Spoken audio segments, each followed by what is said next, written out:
Hej, hej, bardzo przykra wiadomość, niestety wideo z Porto szlak trafił.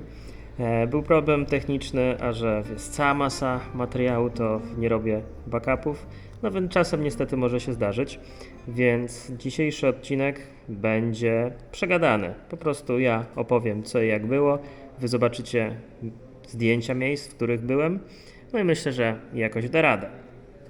No więc tak, to był 37 dzień mojej podróży z Coimbry do Porto. Jak wyjeżdżałem z Coimbry, wyjazd z miasta był mordęgą. Najpierw musiałem przejść się z plecakiem przez pół miasta, tak z 4 km. Później jak doszedłem na miejsce, to łapałem z 5 godzin z hakiem. W międzyczasie zmieniałem miejsce na inne, ale to za wiele nie dało. W końcu z tego pierwszego miejsca zabrała mnie para turystów na następną stację. No nie było łatwo, bo jeszcze w międzyczasie jak łapałem, to jakiś facet zaczął kręcić się pomiędzy samochodami. Nie wiem, wyglądał tak, jakby uciekł z jakiegoś szpitala dla wariatów, więc ludzie i prosił o pieniądze zatrzymujące się samochody, więc nie dziwię się, że ludzie tym bardziej nie chcieli się zatrzymać. No ale jak już w końcu dostałem się na to następne miejsce, no to poszło już dużo łatwiej. Tak naprawdę druga zapytana osoba zaproponowała mi podwiezienie do samego Porto, także naprawdę super. Jechało się fajnie, rozmawiałem z tym facetem. Okazało się, że to jakiś gościu, który wcześniej spędził z 8 lat w Chinach, a teraz będzie odpowiedzialny za przenoszenie części produkcji i stawianie nowej fabryki właśnie w Porto. Więc no, miałem okazję z takim sympatycznym panem się przejechać. Bardzo pozdrawiam. No ale dobra, dojechałem do tego Porto, wysiadłem. Akurat wtedy mieszkała tam taka kumpela, Ola, którą bardzo pozdrawiam. Musiałem jeszcze do niej kawałek dojść, bo chciałem sobie rzeczy u niej zostawić. Niestety nie mogę u niej nocować, bo miała dosyć specyficzną panią gospodarz, ale przynajmniej rzeczy dało się zostawić, więc to już było lepiej. Umówiliśmy się z Olą, że pierwszą noc to przekimamy się na plaży, bo ona jeszcze nigdy nie spała. Ja już byłem lekkim weteranem w tym temacie, więc co? Zebraliśmy się, pojechaliśmy na plażę, a jak już dojechaliśmy na tę plażę, to było ciemno. W pierwszym momencie zastanawiałem się, czy to na pewno bezpiecznie, ale jak tak się przyszedłem chwilę, to po pierwsze nie było ludzi, po drugie było na tyle ciemno, że pomyślałem, że nikt się nie będzie czepiał, jak rozłożymy sobie namiot na noc. Najpierw to wiadomo, no jak już piknik to piknik, to tam wypiliśmy, no już nie pamiętam co, no ale jakieś napoje wyskokowe, pogadaliśmy o życiu. Naszła nas ochota, żeby sobie potańczyć w oceanie po kostki. Bardzo polecam, bardzo fajne zajęcie. No i co, no i później rozbiłem namiot, wskoczyłem do namiotu, spało się, w sumie było dosyć zimno, ale nie narzekam. Spanie na plaży w Porto mam zaliczone. Z samej plaży to wyszliśmy o 15, bo na tyle dobrze się jeszcze leżało i plażowało. No i później co? Później wróciłem do centrum miasta i zabrałem się za zwiedzanie. Porto to naprawdę bardzo ładne miasto, dosłownie położone między górami, a nawet niektóre dzielnice na górach. Pomiędzy tymi górami przepływa rzeka, która wpada niedaleko dalej do oceanu. Widok na tą rzekę jest cudowny.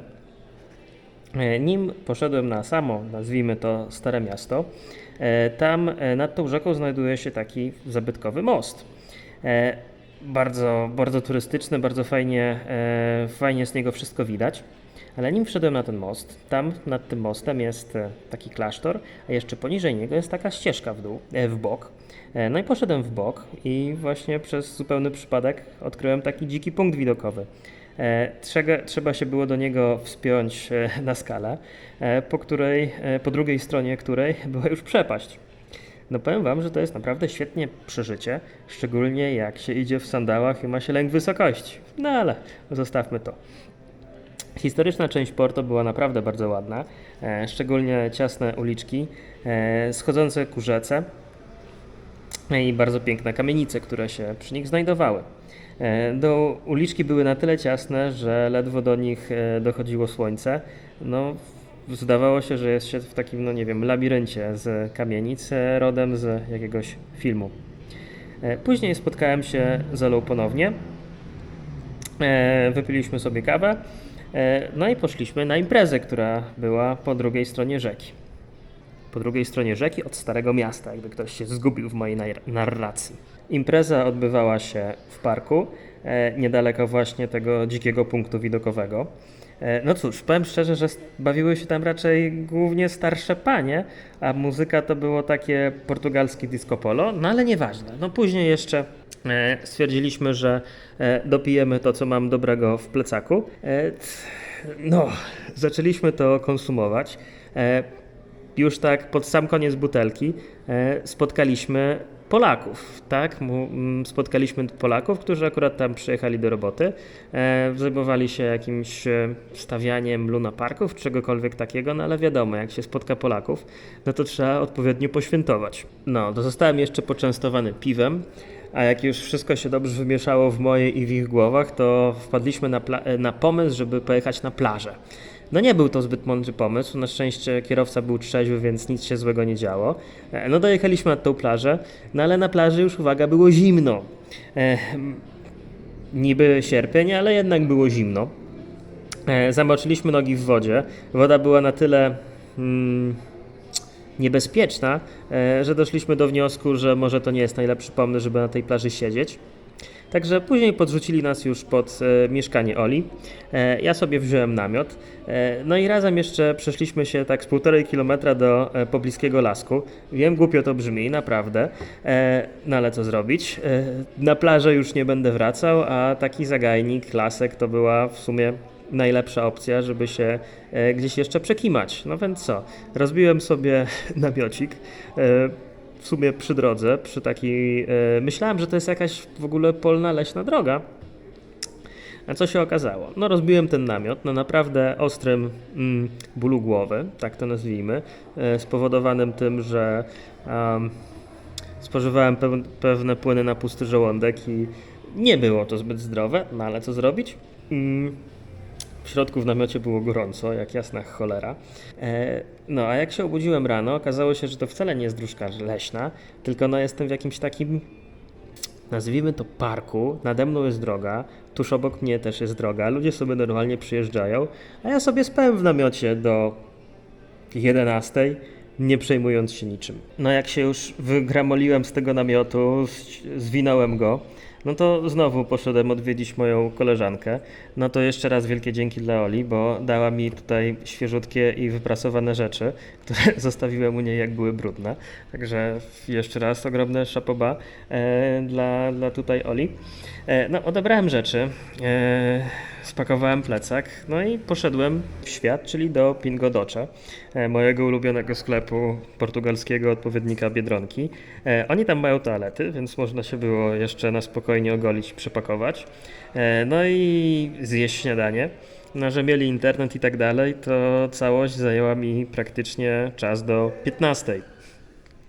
Później poszedłem na to rondo, przy którym wysadził mnie kierowca, kiedy docierałem do Porto. No i z tego samego ronda zacząłem łapać, ale tym razem na południe, w kierunku Fatimy. No, po godzinie nikt się nie zatrzymywał, więc trochę się wkurzyłem i po prostu zacząłem zagadywać kierowców, którzy stali na pobliskich światłach.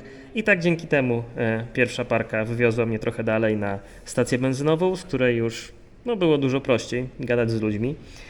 Tam wzięło mnie dwóch takich facetów. Powiedzieli, że mogę wskakiwać na pakę, co zresztą ochoczo zrobiłem. Szczerze mówiąc, gdyby chcieli mnie porwać, mieliby świetną okazję do tego, no ale na szczęście wysadzili mnie po prostu na stacji, która była oddalona z 100 km dalej. Dlaczego mówię o porwaniu? No, wyglądali jak takich dwóch, powiedzmy, naprawdę napakowanych bramkarzy na dyskotece. Dodatkowo na tej pace nie miałem jak wyjść tak naprawdę, więc jakby mieli złe zamiary, no to mogłoby to się dla mnie różnie skończyć. No ale mieli dobre zamiary, na szczęście. Jestem w stanie w miarę dobrze ocenić podejście ludzi do mnie, więc nie było żadnej niebezpiecznej sytuacji. Wysadzili mnie już niedaleko, niedaleko samej Fatimy właściwie, na parkingu. Tam zacząłem zagadywać ludzi, aż w końcu ktoś mnie nie podrzuci. Miło gadało się z każdą z tych osób, no i po 30 minutach jeden facet z Francji zgodził się mnie podwieźć.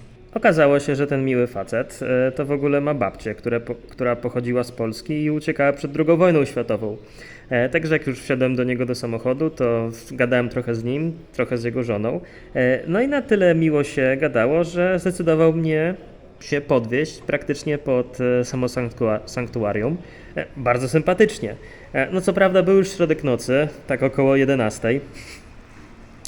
Trafiłem przy okazji jeszcze na 13 dnia miesiąca. No 13 dnia miesiąca, szczególnie w Fatimie, no to mają takie obchody modlitewne. Na początku nie wiedziałem, co to jest. Jak wszedłem na główny plac, a tam cała masa ludzi ze świecami. Wyglądało fajnie, ale zupełnie nie wiedziałem, co się dzieje. Obszedłem to sanktuarium, no i trafiłem na takie miejsce, taki trochę parking, gdzie jest dużo zieleni, dużo trawy. No i można tam było rozbić namiot i to zupełnie za darmochę. Także wszystko fajnie, no ale niestety okazało się, że zgubiłem śledzie do namiotu po nocy w Porto, kiedy byłem naprawdę skacowany. No ale cóż, mówi się trudno. Miałem miejsce do spania i to przy samej Fatimie. A jak było w samej Fatimie, to już zobaczycie w następnym odcinku.